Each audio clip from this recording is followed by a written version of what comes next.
आज की हमारी कहानी है the hen that laid silver eggs. देखो, ले का मतलब होता है देना। जब हम बोलते हैं ना ले एग्स, तो ले एग्स का मतलब हुआ अंडे देना।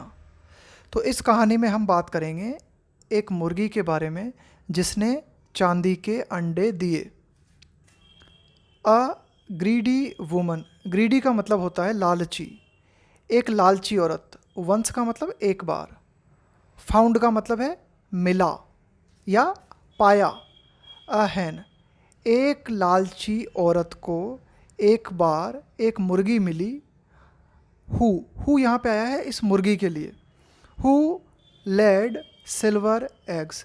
अब ये जो मुर्गी थी ना, इसने चांदी के अंडे दिए। शी डिसाइडेड, अब ये जो लालची औरत थी इसने निश्चय किया। द हैन मस्ट ईट मोर, इसने अपने मन में ये निश्चय किया, इसने ये सोचा कि ये जो मुर्गी है इसे और ज़्यादा खाना चाहिए। सो दैट का मतलब होता है ताकि। सो दैट इट यहाँ पे आया है मुर्गी के लिए। जानवर के लिए या निर्जीव वस्तुओं के लिए हम इट का प्रयोग करते हैं। तो इस लालची औरत ने सोचा कि इस मुर्गी को ज़्यादा खाना चाहिए ताकि यह कैन ले मोर एग्स, क्योंकि अगर ये ज़्यादा खाएगी तो ज़्यादा अंडे दे सकती है।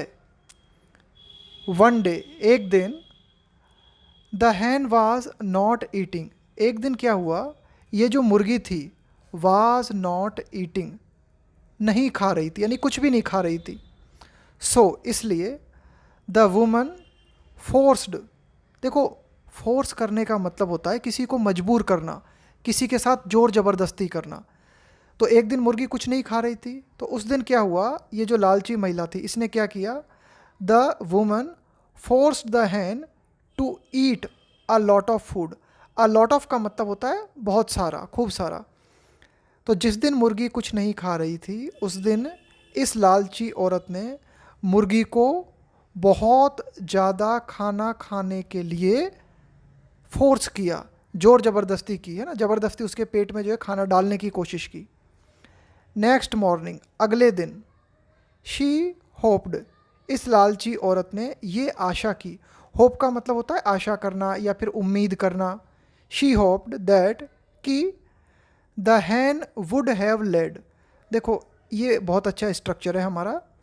वुड हैव और वर्ब की third form, would have plus verb की थर्ड फॉर्म, पास्ट में फ्यूचर बताने के लिए, पास्ट में फ्यूचर बताने के लिए हम इसका प्रयोग करते हैं वुड हैव प्लस V3 का।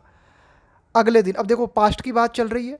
अगले दिन इस लालची औरत ने ये उम्मीद की, ये आशा की कि मुर्गी एक से ज़्यादा अंडे दे चुकी होगी, मुर्गी ने एक से ज़्यादा अंडे दे दिए होंगे। तो देखो सारी बात पास्ट में हो रही है, पास्ट में ही महिला के द्वारा उम्मीद की जा रही है, महिला पास्ट में ही सोच रही है कि ऐसा हो गया होगा।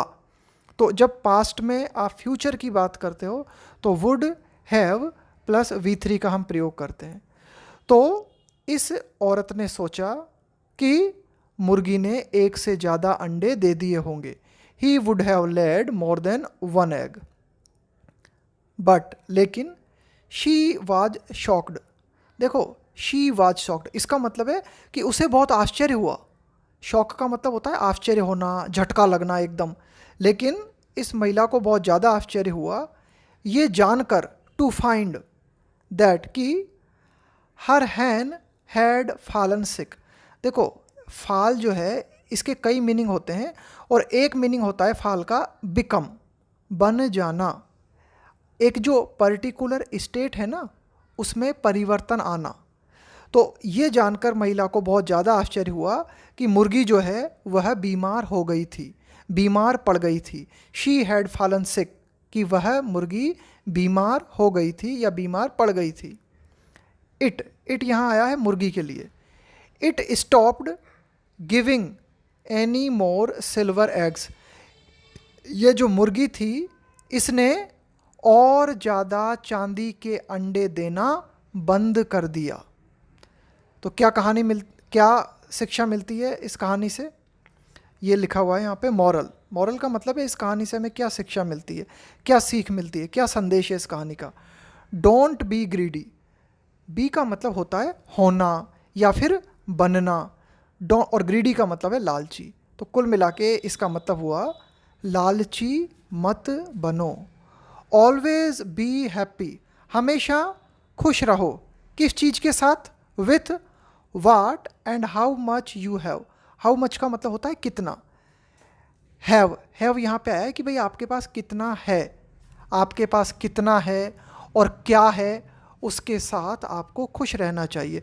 यानी कि जो कुछ भी आपके पास है और जितना भी है उसके साथ आपको खुश रहना चाहिए और लालची नहीं होना चाहिए। ये इस कहानी का संदेश है।